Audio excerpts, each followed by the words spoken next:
अब तक आपने पढ़ा कि राघव और उसके साथी मायावी जंगल पार करके एक गांव की तरफ बढ़ते हैं। अब आगे राघव और उसके साथी जैसे ही जंगल से निकलते हैं, सुबह हो गई थी। उन्हें सामने एक गांव नजर आ रहा था। राघव को वो गांव जाना पहचाना लग रहा था। राघव और उसके साथी के थोड़ा गांव में घूमने के बाद राघव को याद आता है, इस गांव में वो कृतिका का पीछा करते हुए आया था। राघव अपने साथियों से बोलता है कि अब तुम सब यहाँ मेरे वापस आने की प्रतीक्षा करना, हम सब एक साथ किसी की नज़रों में आ सकते हैं, तुम सब यहाँ गुप्त रूप से रहो। जब मुझको ज़रूरत होगी तब मैं तुम सबको बुला लूँगा। हम एक साथ संकट में पड़े तो कुछ गलत हो सकता है।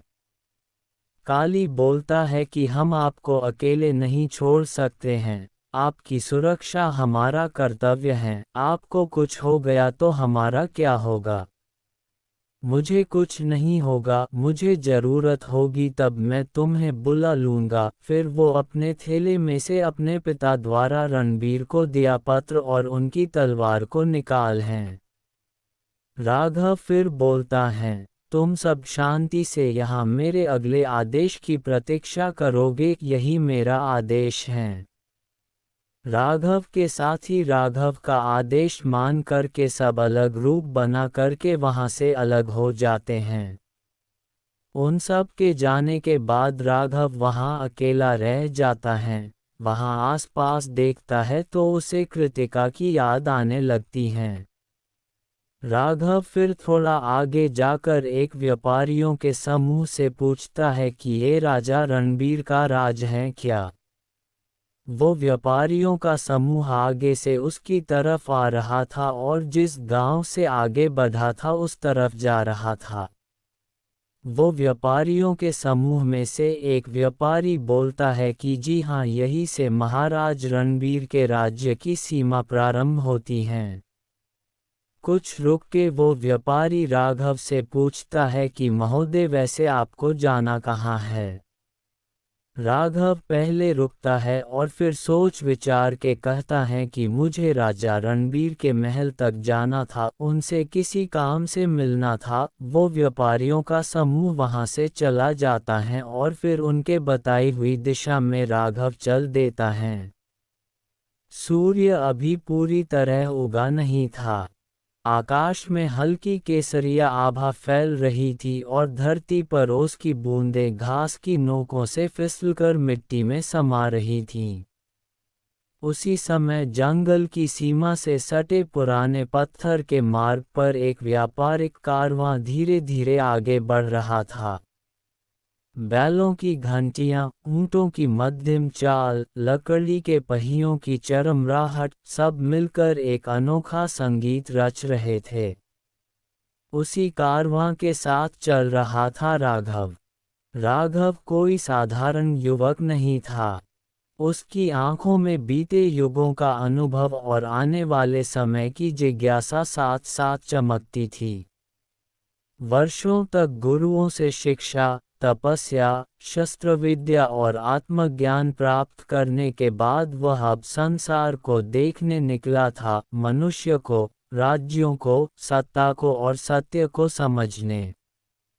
व्यापारियों ने जब उसे अपने साथ चलने का निमंत्रण दिया तो उसने बिना अधिक सोचे स्वीकार कर लिया। उसे ज्ञात था, व्यापारियों की यात्राएं केवल वस्तुओं की नहीं होती, वे कहानियां, अनुभव और राजाओं के चरित्र भी साथ लाती हैं। इस कारवां का नेतृत्व कर रहे थे सेठ वीरभान, एक अधेड़ उम्र के अनुभवी व्यापारी। उनकी दाढ़ी में सफ़ेदी थी पर आंखों में तेज। उनके साथ थे मसालों के व्यापारी, रेशम लाने वाले सौदागर, धातुओं के कारोबारी और कुछ युवा शिष्य जो व्यापार के साथ साथ जीवन की शिक्षा सीख रहे थे।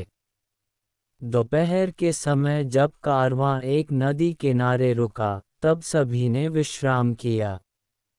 आग जली, भोजन बना और बातचीत का सिलसिला शुरू हुआ।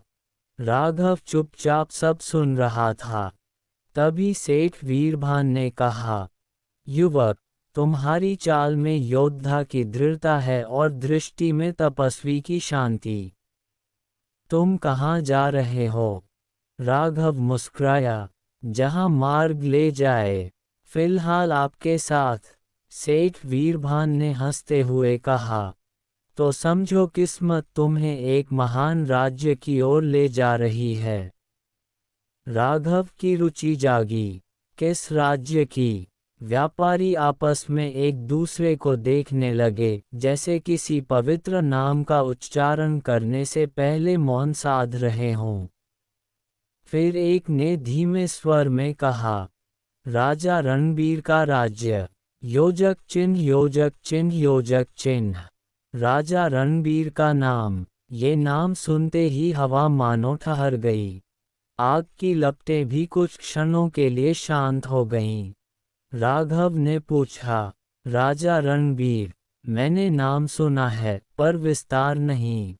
सेठ वीरभान ने लंबी सांस ली और बोलना शुरू किया, राजा रणबीर कोई साधारण राजा नहीं हैं।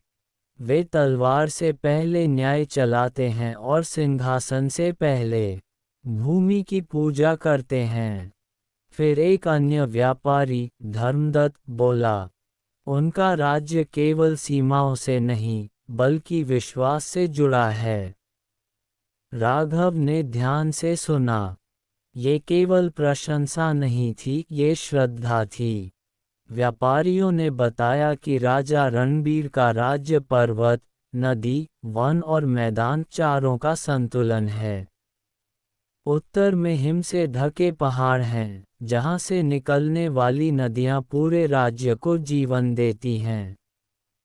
दक्षिण में विस्तृत खेत हैं, गेहूं, धान, जौ और तिलहन से भरे।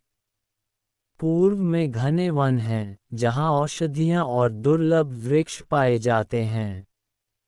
पश्चिम में व्यापारिक नगर, जहां दूर दूर के देशों से कारवां आते हैं।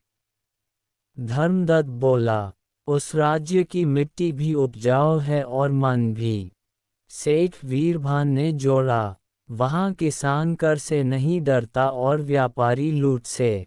राघव के मन में पहली बार किसी राज्य की ऐसी छवि उभरी जहां भय नहीं, व्यवस्था है। योजक चिन्ह योजक चिन्ह योजक चिन्ह। राजधानी की ओर। जैसे जैसे कारवां आगे बढ़ा, मार्ग बदलने लगा। जंगल पीछे छूटे, खेत सामने आए। दूर क्षितिज पर ऊंचे प्राचीर और पताकाएं दिखने लगीं। एक युवा व्यापारी उत्साह से बोला, देखो, वही है रणवीरगढ़। राजधानी का नाम सुनकर राघव के हृदय में एक कंपन हुआ। नगर के द्वार विशाल थे, जिन पर नक्काशी में इतिहास उकेरा गया था, युद्ध, संधि, कृषि, विद्या और धर्म। नगर में प्रवेश करते ही राघव ने देखा, कोई चीख पुकार नहीं, कोई अफरा-तफरी नहीं। सैनिक अनुशासित, नागरिक शांत, बाजार व्यवस्थित। योजक चिन्ह योजक चिन्ह योजक चिन्ह। महल की पहली झलक। नगर के मध्य में एक ऊंचे टीले पर स्थित था राजा रणबीर का महल। व्यापारियों ने कहा, ये महल संगमरमर का नहीं, संकल्प का बना है। महल की दीवारें सफेद पत्थर की थीं, जिनमें सूर्य का प्रकाश पड़ते ही स्वर्णिम आभा फैल जाती थी। चारों कोनों पर प्रहरी मीनारें थीं, पर उनमें क्रूरता नहीं, सजगता थी। महल के द्वार पर कोई स्वर्ण जड़ित शेर नहीं था, बल्कि एक शिलालेख था। ग्रेटर दैन, यहाँ शक्ति नहीं, उत्तरदायित्व राज करता है। राघव देर तक उस वाक्य को देखता रहा। योजक चिन्ह योजक चिन्ह योजक चिन्ह। राजा रणबीर का स्वरूप। व्यापारियों ने राजा का वर्णन किया। राजा रणबीर ऊंचे कद के, चौड़े कंधों वाले, पर आंखों में करुणा। उनका मुख गंभीर, पर मुस्कान सरल। वे भारी मुकुट नहीं पहनते, केवल एक साधारण राजमुकुट जिसमें राज्य का चिन्ह अंकित होता। वे प्रतिदिन प्रजा दर्शन करते हैं, बिना पर्दे, बिना मध्यस्थ। धर्मदत्त ने कहा, राजा रणबीर निर्णय देने से पहले सुनते हैं और सुनते हुए मौन रखते हैं। राघव को महल के भीतर जाने का अवसर नहीं मिला, पर व्यापारियों ने वहां का वर्णन ऐसे किया कि जैसे वह स्वयं देख रहा हो। महल के भीतर विशाल सभा कक्ष है, जहां दीवारों पर केवल चित्र नहीं, बल्कि राज्य के नियम लिखे हैं। एक पुस्तकालय है, जहां युद्ध से अधिक दर्शन की पुस्तकें हैं। एक ध्यान कक्ष है, जहां राजा स्वयं प्रतिदिन बैठते हैं। सेठ वीरभान बोले, राजा रणबीर कहते हैं, जो स्वयं को नहीं जानता, वह राज्य को कैसे जानेगा। व्यापारियों ने बताया कि वहां न्याय बिकता नहीं। यदि कोई अमीर अपराध करे, तो दंड दोगुना। यदि कोई गरीब अपराध करे, तो कारण सुना जाता है। राघव ने पूछा, और राजा के विरुद्ध? धर्मदत्त ने बिना झिझक कहा, यदि राजा भी नियम तोड़े तो वही नियम राजा पर भी लागू। ये सुनकर राघव के मन में पहली बार किसी राजा के प्रति सम्मान गहराया। रात को जब कारवां विश्राम कर रहा था, राघव अकेला बैठा आकाश देख रहा था। व्यापारियों के शब्द उसके मन में गूंज रहे थे। राजा रणबीर, उनका महल, उनका राज्य। उसने स्वयं से कहा, यदि शब्दों में इतना महान है ये राज्य, तो वास्तविकता कैसी होगी। उसी क्षण उसने निर्णय लिया, ग्रेटर दैन वह इस राज्य को केवल देखेगा नहीं, वह इसके सत्य को परखेगा। ये यात्रा केवल व्यापारियों की संगति नहीं थी, ये राघव की नियति का पहला द्वार था। राजा रणबीर का राज्य, जहां शांति थी, पर चुनौतियां भी छुपी थीं। जहां न्याय था, पर षड्यंत्र भी जन्म ले रहे थे। और राघव, जिसका आगमन केवल दर्शक बनकर नहीं हुआ था, उसे राजा रणबीर से भी मिलना था और अपने पिता का पत्र सौंपना था। कुछ राज्य तलवार से चलते हैं, कुछ सोने से, और कुछ चरित्र से। राजा रणबीर का राज्य चरित्र पर खड़ा था, और राघव उस चरित्र की परीक्षा लेने आया था, या उसका रक्षक बनने। ये कहानी अभी बाकी थी।